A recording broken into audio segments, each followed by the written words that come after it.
माननीय अध्यक्ष जी, बजट पे बोलने का आपने अवसर दिया, इसके लिए आभार।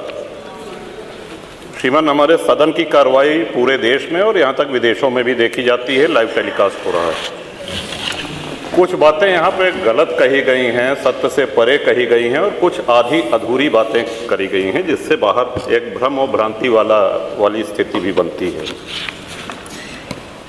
श्रीमान, जैसा कि हमने महामहिम राज्यपाल के अभिभाषण में कहा था कि प्रभु श्री राम की चर्चा सर्वाधिक हुई, बहुत अच्छी बात है।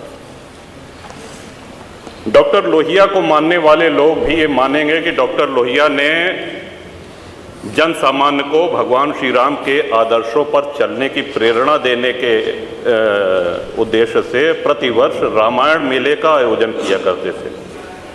डॉक्टर लोहिया का ही एक ये बयान था कि बाबर, गजनी, गोरी, औरंगजेब लुटेरे थे, रसखान और रहीम हमारे पूर्वज थे।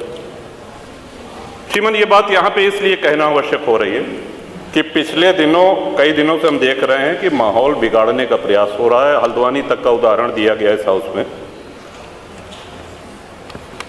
सरकार अपनी जगह पे पूरा प्रयास करती है कि हमारे राज्य में कोई उपद्रव न हो, अशांति न हो, लेकिन कहीं न कहीं एक ये आभास हो रहा है हमको कि माहौल खराब करने का एक प्रयास हो रहा है। बात की गई श्री राम जन्मभूमि की, साक्षात भगवान श्री राम ने अवतार लिया। काशी नगरी जो भगवान शिव के त्रिशूल पे टिकी हुई है, जा सुनाम बल शंकर काशी, देत सबहि संगति अविनाशी, और भगवान श्री कृष्ण की जन्मभूमि। श्रीमान, स्पष्ट है ये दीवाल के ऊपर शिखर तोड़ करके गुंबद बना देने से ये गंगा जमुनी तहजीब नहीं होती। वो हमारा आक्रांताओं द्वारा तोड़ा गया है।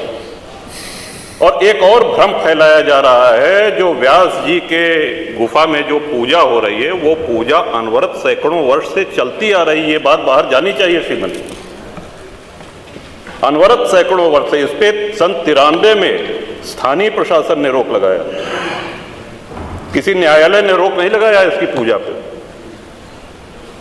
और इस सदन के माध्यम से श्रीमान उन पुजारी को भी हम प्रणाम करेंगे, 31 वर्ष जिन्होंने चाबी संभाल के रखी कि एक न एक दिन ऐसी सरकार आएगी कि ये ताला खुलेगा और इस चाबी की आवश्यकता है।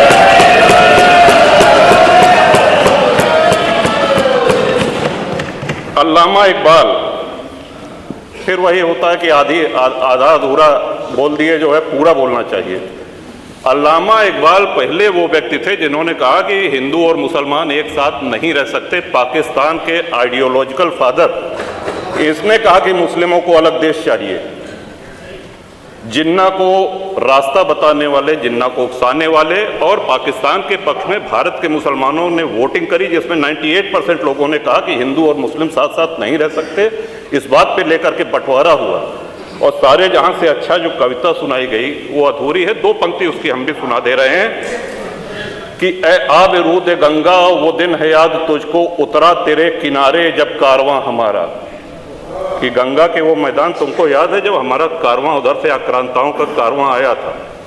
ए आब रूद गंगा, वो दिन है याद तुझको, उतरा तेरे किनारे जब कारवां हमारा। चीनो अरब हमारा, हिंदुस्तान हमारा, मुस्लिम है हम, वतन है सारा जहां हमारा।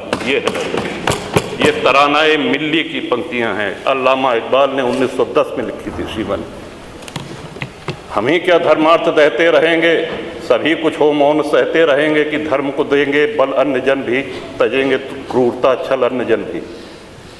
श्रीमान, हिंदू तो सर्वसमावेशी है। किसको आश्रय नहीं मिला, किसको आसरा नहीं मिला? यहाँ पे जो भी संकट में आया उसको हमने अपनाया। कभी किसी हिंदू ने नहीं कहा कि हम मुसलमान के साथ नहीं रह सकते हैं।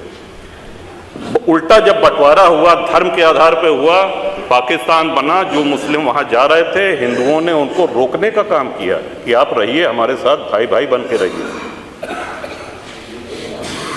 ये इस संवेदनशीलता को रसखान जी, अब्दुल रहीम खान खाना, इनके आदर्शों पे चलेंगे तब अच्छा वातावरण, अच्छा माहौल बनेगा।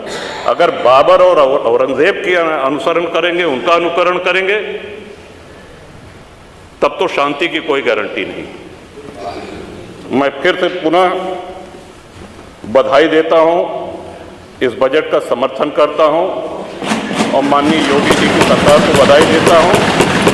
और ये हम लोगों का सौभाग्य है, इस पीढ़ी का सौभाग्य है कि अपने जीवन काल में भगवान श्री राम के भव्य मंदिर का और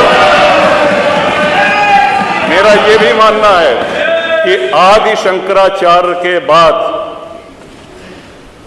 अगर कोई सनातन उत्थान का और हिंदू उत्थान का कार्य कर रहा है तो श्रीमान नरेंद्र मोदी। बहुत बहुत धन्यवाद।